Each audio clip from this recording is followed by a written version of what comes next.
కడలితో సహవాసం, అలలతో పోరాటం, వలలాంటిదే వారి జీవితం.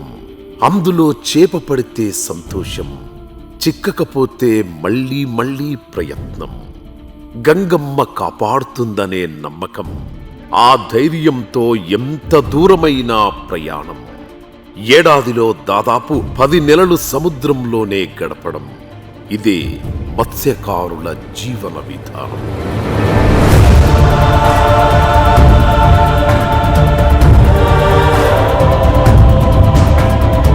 కడలినే జయించిన మత్స్యకారులు వారి కన్నీటిని మాత్రం జయించలేకపోయారు. ఎందరో పాలకులు వచ్చారు, ఎన్నో ప్రభుత్వాలు మారాయి. మత్స్యకారుల జీవితాలను ఓట్లతో లెక్కేశారే తప్ప ఆ బతుకులకు బాసటగా నిలిచింది మాత్రం ఒక్క జగన్ మాత్రమే.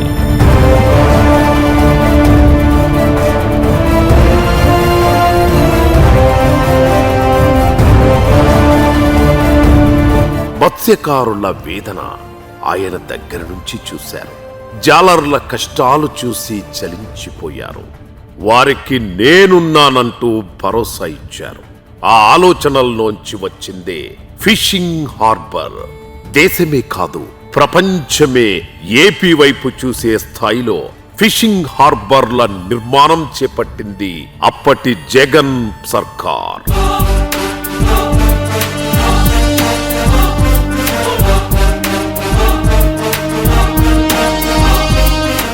ఆటుపోట్లకు ఎదురీదుతూ వరదలు, తుఫాను లాంటి ప్రకృతి వైపరీత్యాలను కూడా లెక్క చెయ్యకుండా చేపల వేటే ఆధారంగా జీవనం గడిపే మత్స్యకారులకు మంచి రోజులొచ్చాయంటే అది జగన్ హయాంలోనే. ఏ పూట కాపూట వేట చేసి తీసుకొచ్చే చేపలను అమ్మితే గాని బతుకు నడవని జాలర్ల ఆకలి కేకలను గత ప్రభుత్వం పట్టించుకున్న పాపాన పోలేదు. ఆదుకోవలసిన ప్రభుత్వాలు అసలు సంబంధమే లేనట్లు ఉండేవి. తమ బాధలు ఎవరికి చెప్పుకోవాలో దిక్కుతోచని స్థితిలో ఉండేవారు. వేట నిషేధ కాల భృతి సకాలంలో ఇవ్వకపోవడంతో అప్పుల జీవనం సాగిస్తూ బతుకు నావను దుర్భరంగా నెట్టుకొచ్చేవారు. అలాంటి మత్స్యకారుల బాధను, కన్నీళ్లను తన పాదయాత్రలో కళ్ళారా చూసి చలించిపోయారు జగన్. ఆనాడు మేము పడిన కష్టాలు అసలు మాటల్లో వర్ణించలేనిది. హార్బర్ లేదని మన పెద్దలు అందరూ కలిసి ఒక 25 సంవత్సరాల నుంచి హార్బర్ కోసం పోరాడుతూ ఉన్నాము. జగన్మోహన్ రెడ్డి గారి పాదయాత్రలో కలిసి మా బాధలు చెప్పుకున్నాము. అధికారంలోకి రాగానే ముందు వాళ్ళ కోసం ఫిషింగ్ హార్బర్ ఏర్పాటు చేయాలి, చేసిన తర్వాత మనం వాళ్ళ దగ్గరికి వెళ్దాము అన్న ఉద్దేశంతో ఎంతో కృషితోటి ఈ ప్రోగ్రాంని సక్సెస్ చేసి మత్స్యకారులకు అందజేశాడు. వారి బతుకుల్లో వెలుగులు తెస్తానని మాట ఇచ్చారు. ఇచ్చిన మాటను అధికారంలోకి వచ్చిన 6 నెలల్లోనే నెరవేర్చి మనసున్న నాయకుడుగా మత్స్యకారుల మదిలో నిలిచిపోయారు జగన్. మా బాధలు ఆలగించి, మా మనవి ఆలగించి ఇక్కడ జువల్దీన్లో 2019లో జగన్మోహన్ రెడ్డి ముఖ్యమంత్రి కాగానే ఇక్కడ ఫిషింగ్ హార్బర్ మంజూరు చేయడం జరిగింది. వైఎస్ జగన్మోహన్ రెడ్డి గారు ముఖ్యమంత్రి అయినప్పుడు కూడా మత్స్యకారు గ్రామాలను కూడా, మత్స్యకారుల్లో కూడా ఆశయాలను నింపి చాలా వరకు కూడా ఆ జీవనోపాధికి ఇబ్బంది లేకుండా చేశారు. ఎప్పుడు కానీ జగన్మోహన్ రెడ్డి గారికి, ప్రతాప్ కుమార్ రెడ్డి గారికి ఎప్పుడు రుణపడి ఉంటాం. దేశంలో ఏపీకి 2వ పొడవైన తీర ప్రాంతం ఉంది. అయినా ఏటా 25,000 నుంచి 30,000 మంది మత్స్యకారులు 9 నుంచి 10 నెలల పాటు సముద్రంలో వేటకు వెళ్లేవారు. బతుకు తెరువు కోసం ఇంటి నుంచి వెళ్లిన వాళ్ళు బతికి వస్తారో లేదో, ఏం జరుగుతుందో అని ఆ కుటుంబాలు పడే వేదన అంతా ఇంత కాదు. మహానుభావులు పోటు రావటం అందరికీ ఆదాయమే. గతంలో వీళ్ళు మంగళూరు పోయి బోటుల్లో శవాలు అయిపోయి తిరిగి వచ్చి ట్రైన్లో కింద పడిపోయి. మాకు హార్బర్ వచ్చినప్పటి నుంచి బాగా ఉంది. వలస వెళ్ళే ప్రోగ్రాం లేకుండా ఇంటికాడే జరుగుతూ ఉంది. 3 నెలలకి 4 నెలలకి ఒకసారి వచ్చేవాళ్ళు.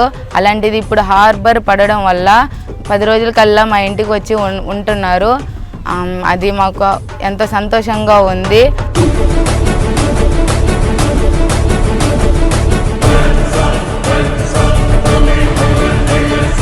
సముద్రాన్ని రాష్ట్ర ఆర్థిక వనరుగా ఉపయోగించుకోవడంలో, మత్స్యకారులకు భరోసా ఇవ్వడంలో ప్రభుత్వాలు ఫెయిల్ అయ్యాయి. కనీస సౌకర్యాలు అందించడంలో విఫలమయ్యాయి. మత్స్యకారుల జీవితాలను మార్చేందుకు, బతుకులకు భరోసా కల్పించేందుకు 10 షిప్పింగ్ హార్బర్ల నిర్మాణానికి తన హయాంలో జగన్ శ్రీకారం చుట్టారు. ఈ వేటకు పోయే ఈ మత్స్యకారులు ఎలా బతుకుతున్నారు, వాళ్ళు గుజరాత్కు ఇట్లా ఇతర రాష్ట్రాలకు ఎందుకు పోతా ఉన్నారు, ఈ జీవనోపాధి కోసం అక్కడికెక్కడికో వెళ్ళి అక్కడ బ్రతకాల్సిన అవసరం లేదు. ఇది ఫిషింగ్ హార్బర్లకు ఇక్కడ మన రాష్ట్రంలోనే వీళ్ళందరికీ కూడా కట్టించాలి అని చెప్పి ఒక దృక్పథంతో అడుగులు ముందుకు వేయడం జరిగింది. కరోనా రూపంలో 2 ఏళ్లు కష్టం వెంటాడిన ఇచ్చిన మాట కోసం 10 ఫిషింగ్ హార్బర్లు, 6 ఫిష్ ల్యాండింగ్ సెంటర్ల నిర్మాణానికి వేగంగా అడుగులు ముందుకు వేశారు. జగన్ ప్రోత్సాహంతో మత్స్య ఉత్పత్తిలో రాష్ట్రం ఇండియాలోనే నంబర్ 1 గా నిలిచింది. జగన్ చేపట్టిన ఈ హార్బర్లన్నీ పూర్తయితే మత్స్యకారుల జీవితాల్లో మరిన్ని కాంతులు వస్తాయి. ఇప్పుడు ఏం కావాలన్నా మా ఆడవాళ్ళకు కూడా ఇక్కడ పని చేసుకునే వసతి దొరికింది. చేపలు పడతా ఉంటే అవి మొయ్యటం, కూలి తీసుకోవడం అట్లా జరుగుతూ ఉంది. మాకు ఈ హార్బర్ కట్టించిన మా జగన్ అన్నకి మేము ఎప్పుడూ రుణపడి ఉంటాము. మా అమ్మకు కూడా పని దొరుకుతుంది. దానివల్ల మేము ఎంతో బాగా చదువుకుంటా ఉన్నాము. ఇదంతా జగనన్న దయ వల్ల మేము బాగా చదువుకుంటున్నాము. 555 మత్స్యకార గ్రామాల్లో దాదాపు 6,80,000 మంది మత్స్యకారులకు ప్రయోజనం చేకూర్చేలా దాదాపు 3,500 కోట్లతో వైఎస్ఆర్సీపీ ప్రభుత్వం శ్రీకారం చుట్టిన 10 ఫిషింగ్ హార్బర్లు, 6 ఫిష్ ల్యాండింగ్ సెంటర్లలోని మొట్టమొదటిదైన జువ్వలదిన్నె హార్బర్ జగన్ హయాంలోనే మత్స్యకారులకు అందుబాటులోకి వచ్చింది. నెల్లూరు జిల్లా బోగోలు మండలం జువ్వెలదిన్నె దగ్గర కేంద్ర రాష్ట్ర ప్రభుత్వాల సంయుక్త భాగస్వామ్యంతో 288.8 కోట్ల రూపాయల ఖర్చుతో 76.89 ఎకరాల్లో అభివృద్ధి చేశారు. పొట్టకూటి కోసం కూలీలుగా పొరుగు రాష్ట్రాలకు వలస వెళ్లిన వారు ఇప్పుడు ఇక్కడే అధునాతన మెకనైజ్డ్ బోట్లతో చేపలు పట్టుకునే వెసులుబాటు అందుబాటులోకి వచ్చింది. జువ్వలదిన్నె ఫిషింగ్ హార్బర్ కు వెళితే కనిపించేది హడావుడి కాదు, ఆనందం. వాళ్ళ మాటల్లో వినిపించేది సంతోషమే కాదు, జగన్ ఇచ్చిన ధైర్యం.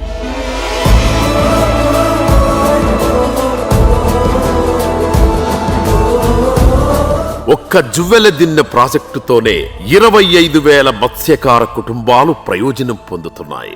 1,250 మోటరైజ్డ్, మెకనైజ్డ్ బోట్లు నిలుపుకునేలా హార్బర్ ను అంతర్జాతీయ ప్రమాణాలతో తీర్చిదిద్దారు. హార్బర్ లోనే cold chain, ice plant, chill room లాంటి మౌలిక వసతులతో పాటు బోట్ రిపేర్ వర్క్ షాప్లు, నెట్ మెండింగ్ షెడ్ల లాంటి సౌకర్యాలు అందుబాటులోకి తీసుకొచ్చారు. మత్స్యకార కుటుంబాలకి మొట్టమొదటి ఏంటంటే చేపలు వేటకెళ్తారు. వేటకు వెళ్ళిన తర్వాత ఇక్కడికి వచ్చిన తర్వాత చేపల్ని వేలం వేసేదానికి గాను ఒక పెద్ద హాల్ నిర్మించారు. అదే కాకుండా కోల్డ్ స్టోరేజీ, ఒక అడ్మినిస్ట్రేషన్ ఆఫీసు. ఆ కోవిడ్ 2020-21 కోవిడ్లో కూడా వర్క్ ఆగకుండా త్వరితగతిన పూర్తి చేయడం జరిగింది.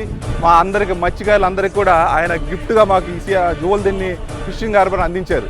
రాష్ట్రంలో ఫిషింగ్ హార్బర్లు లేకపోవడంతో నెల్లూరు, ప్రకాశం జిల్లా తీర ప్రాంత మత్స్యకారులు చెన్నై, మంగళూరు ప్రాంతాలకు వెళ్లి వలస కూలీలుగా పనిచేసేవాళ్లు. ఇప్పుడు ఇక్కడే ఫిషింగ్ హార్బర్లు రావడంతో మెకనైజ్డ్ బోట్లు కొనుగోలు చేసుకొని యజమానులుగా మారారు. ఇదంతా జగన్ వల్లే అని వాళ్లు ఆనందం వ్యక్తం చేస్తున్నారు. జువ్వెలదిన్నె హార్బర్ తో పాటు జగన్ హయాంలోనే Nizampatnam phase 2, Machilipatnam, Uppada fishing harbour పనులు దాదాపుగా పూర్తయ్యాయి. పూడిమడక, బూడగట్లపాలెం, కొత్తపట్నం, ఓడరేవు, బియ్యపుతిప్ప హార్బర్ల పనులకు సంబంధించి కూడా వేగంగా ఏర్పాట్లు జరిగాయి. ఇక ఏడాదికి 10 నెలలు మత్స్యకారులకు చేపల వేట ఉంటుంది. 2 నెలల పాటు నిషేధ కాలంలో వారికి ఉపాధి దొరకదు. ఆ సమయంలో గత ప్రభుత్వాలు ఇచ్చే మొత్తంతో పోలిస్తే జగన్ వచ్చాక ఆ మొత్తాన్ని 150% పెంచి ఇచ్చారు. గతంలో మెకనైజ్డ్ బోట్లు, మరపడవలకు నిషేధ కాల భృతి అమల్లో ఉంది. జగన్ మాత్రం తెప్పలు అంటే చిన్న పడవలకు కూడా అమలు చేశారు. వల దగ్గర నుంచి, ఆయిల్ దగ్గర నుంచి ఏదైతే పెట్టుబడులు ఉన్నాయో ఇవన్నీ కవర్ చేసి మాకు కేజీకి ఒక 20 రూపాయలు మిగిలే విధంగా మాకు రేట్లు వచ్చాయంటే కేవలం ఈ జగన్మోహన్ రెడ్డి గారు ఆధారంలోనే జరిగిందని ఖచ్చితంగా చెప్పగలం. సంవత్సరం పొడుగుతూ చేస్తే ఒక 20,000 30,000 మిగిలేది. ఇప్పుడు అదే సంవత్సరం పురోగతి చేస్తే ఒక 2 లక్షలు 3 లక్షలు మిగులుతుందయా మాకు ఈ పోర్టు పుణ్యాన. సముద్రం అద్భుత అవకాశాలిస్తోంది. దాని లోతు తెలియని చూడలేని గత ప్రభుత్వాలు మత్స్యకారులను గాలికి వదిలేస్తే వారికి అదే సముద్రాన్ని ఆదాయ వనరుగా ఆస్తిగా మార్చి ఓ బతుకు చూపించారు జగన్. విజన్ అంటే కలలు కనడం కాదు, పేదోడి కలను నిజం చెయ్యడం, రాష్ట్రానికి భవిష్యత్తు చూపించడమని ప్రూవ్ చేశారు.